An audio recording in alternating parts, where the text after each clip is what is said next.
I didn't even plan to say anything. Honestly, I came to that dinner determined to smile, nod, and keep the peace. Or at least the appearance of it. It was my parents' anniversary, and the whole extended family was there. We'd booked this fancy private room at a restaurant downtown, the kind with soft lighting and waiters who know your name. My sister Emily was in her element, hair perfectly curled, makeup flawless, the expensive champagne in her glass catching the light as she stood. And then she made her toast. To being the only child, she said, voice lilting with that faux innocence she's perfected over the years. The room chuckled. Some people outright laughed.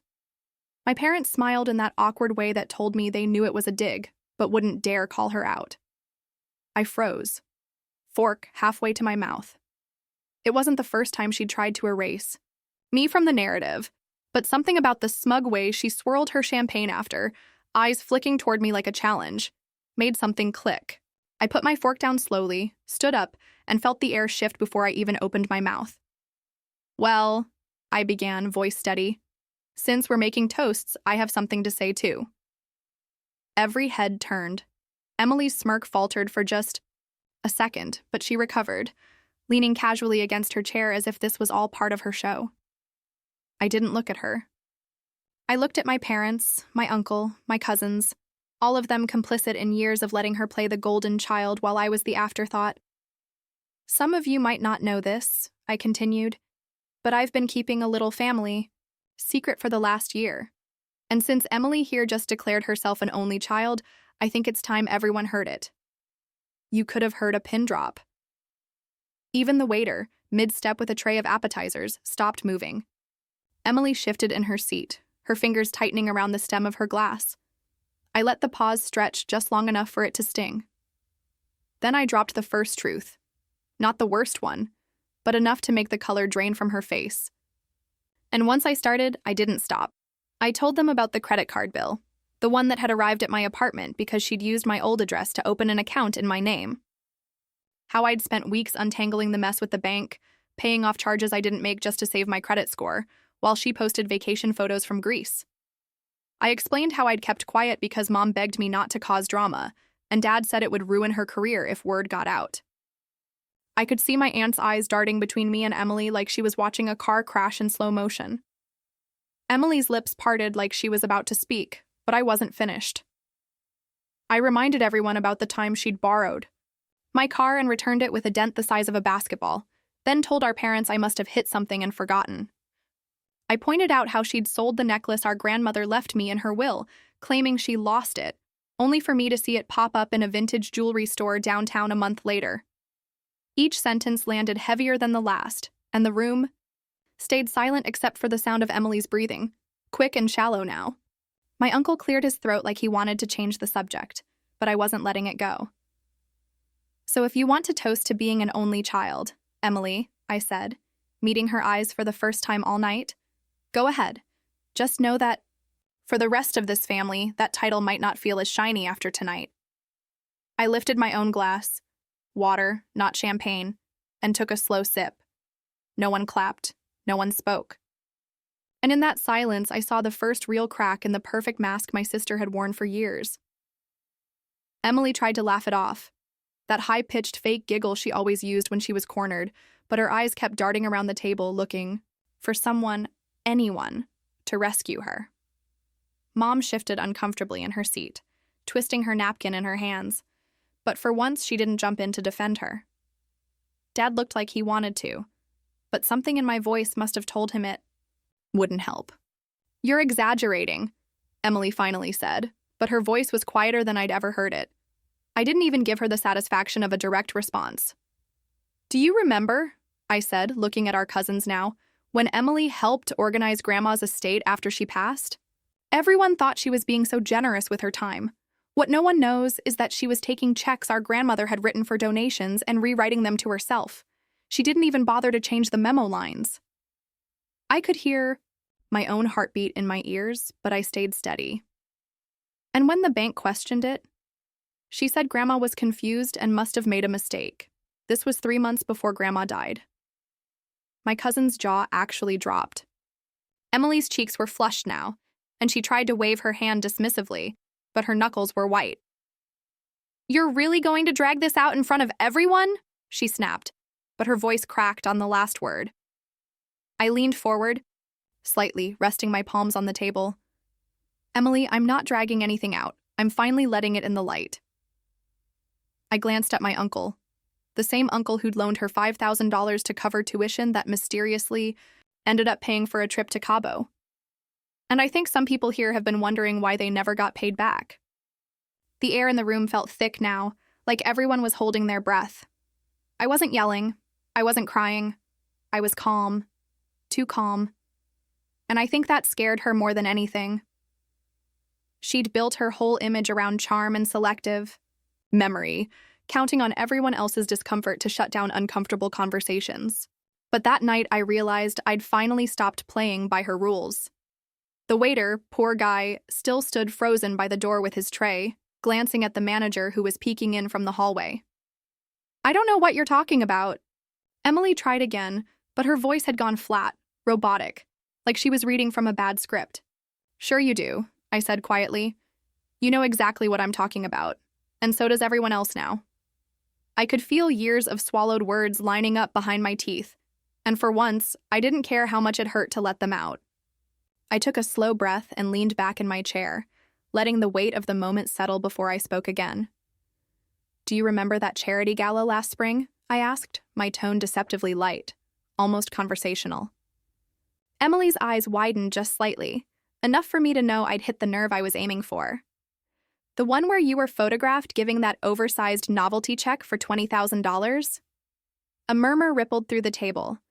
Several relatives nodded, recalling the glossy photos Emily had plastered all over her social media. "What you didn't tell anyone," I continued, "is that you used my business account to cover it. An account you had access to only because I trusted you to help with my bookkeeping while I was recovering from surgery. You emptied it, Emily. Completely. And I found out when payroll bounced for 3 of my employees." Her face drained of color, and for a second she looked like she might actually be sick. But I wasn't done. I had to take out a loan in my own name to fix that mess. And while I was losing sleep over how to keep my staff paid, you were out posing in designer gowns and letting people think you were some kind of philanthropist. The silence was so deep it almost had a sound of its own. Even the clinking of cutlery from the other room seemed far away.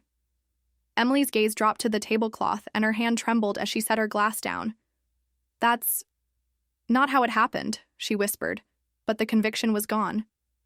I kept going because stopping now would feel like betraying every version of myself that had swallowed this kind of humiliation for years. "And while we're talking about pretending to be someone you're not, maybe you should tell everyone here how you managed to get that internship in New York.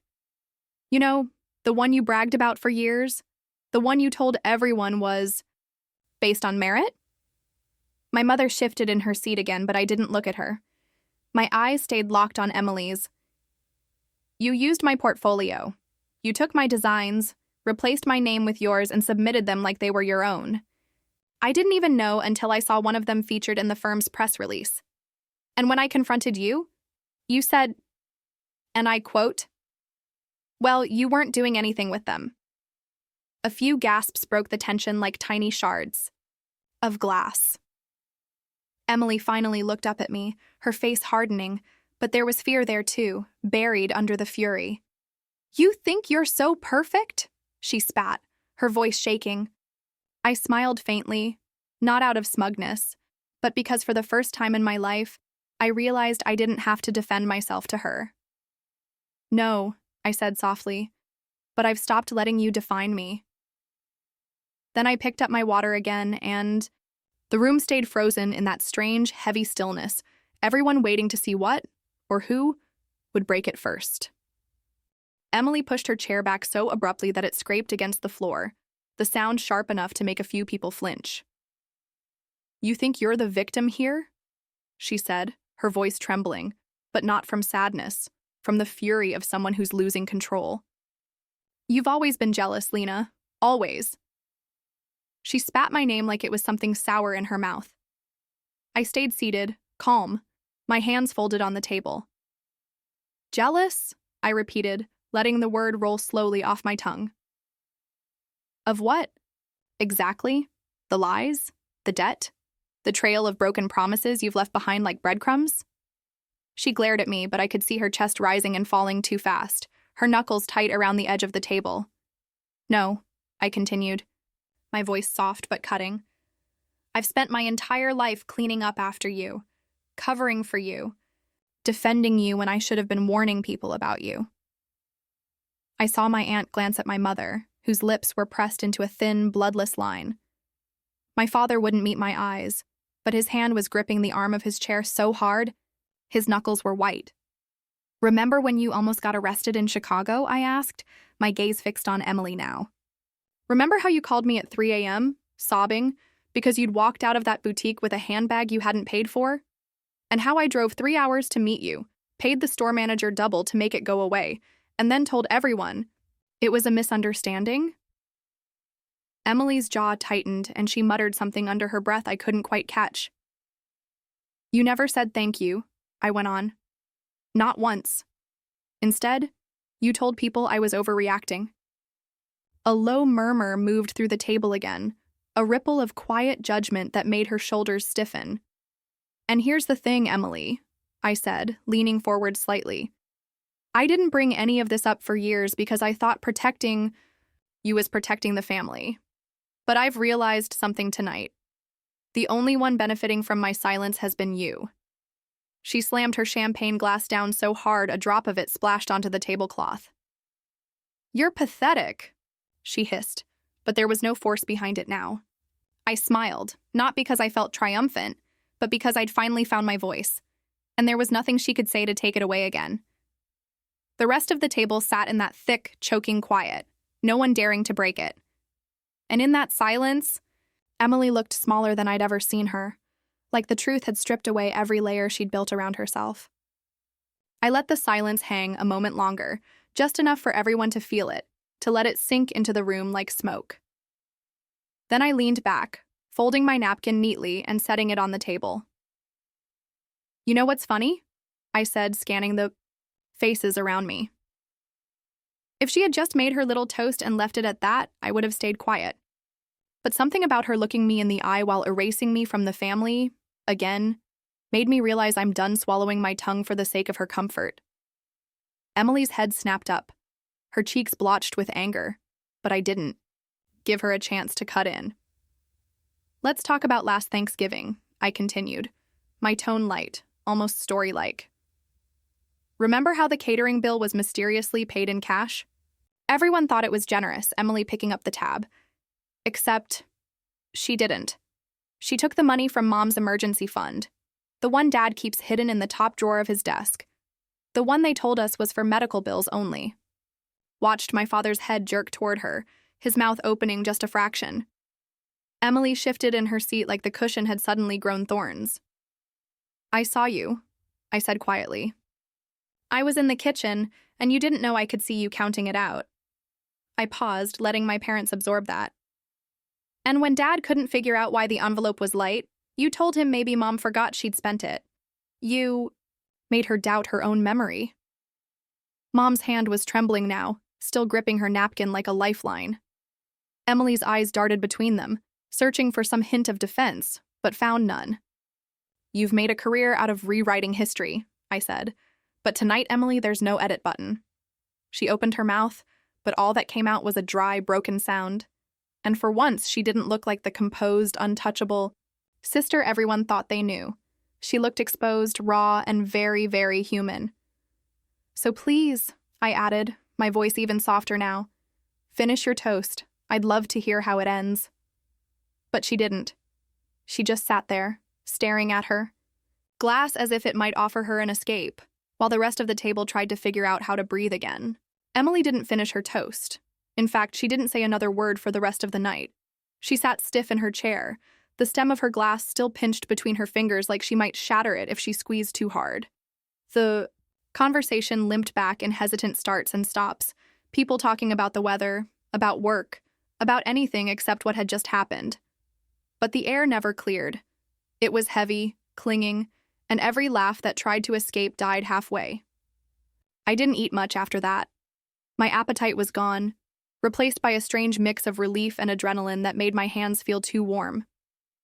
I caught my father watching me once, his expression unreadable, but he looked away quickly when I met his eyes.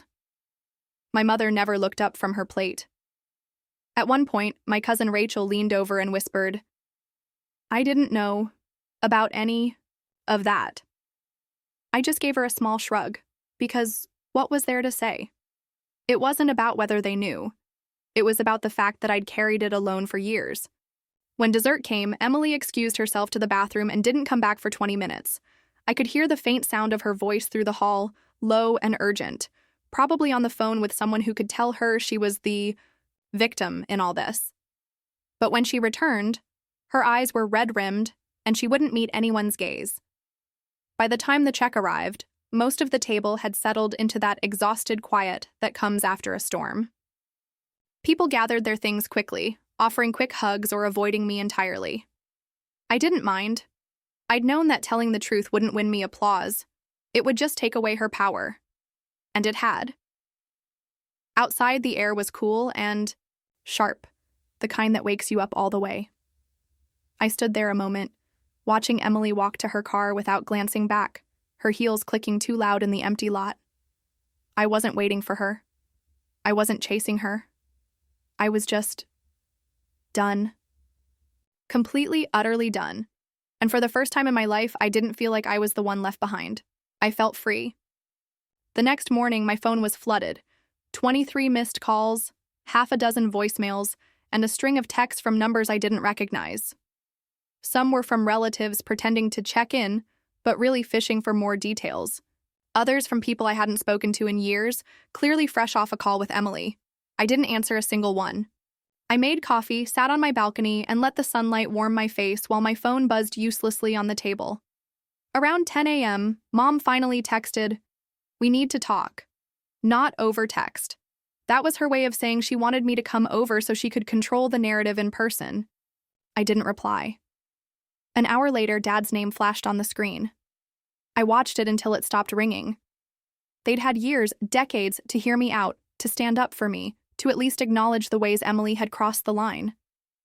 They hadn't. And now, suddenly, my silence was inconvenient to them. By early afternoon, the messages shifted from concern to accusation. "You humiliated your sister in front of everyone. Family should protect each other. You've caused a divide." I almost laughed at that one. The divide had been there my whole life. I'd just finally drawn the line where they could see it. Then came the one that made me pause. A text from Rachel. "You don't know this, but a few of us have been waiting for someone to say what you said. You weren't wrong." My throat tightened reading it. Not because I needed validation, but because it was the first time anyone in the family had admitted out loud that the problem wasn't me. I typed back a simple thank you. By evening, I heard through a mutual friend that Emily had gone on a social media spree, posting cryptic quotes about betrayal and fake family, clearly fishing for sympathy. The comment section was already split, half her friends telling her to stay strong, and the other half asking pointed questions she was ignoring. I didn't engage. Let her spin her story. The difference now was that the people who'd heard me last night knew there was more to it, and that, more than any clapback or public fight, was enough. A week later, I walked into my parents' house for Sunday dinner, something I hadn't done in months, and the energy was different. No gushing over Emily, no bright spotlight following her every move. She was there, of course, sitting, stiff at the far end of the table, her hair pulled back too tight and her smile thinner than I'd ever seen it. She didn't look at me. No one brought up the dinner, but the silence between us was louder than anything we could have said. I didn't need to rehash it. The work was already done. Her perfect image had a crack in it now, one big enough for people to see through. They might not say it to her face, but I could feel it. The doubt, the questions, the quiet reassessment of everything they'd ever believed about her. And she knew it too. Every polite smile she forced, every shallow laugh she gave, felt like a reminder that she wasn't untouchable anymore. That night at the restaurant, I hadn't set out to destroy her. I'd set out to free myself. But in doing so, I'd taken away her favorite weapon, the power to rewrite history. Now, no matter what version of events she told, there would always be someone in the room thinking that's not the whole story. And that was better than revenge. It was permanent.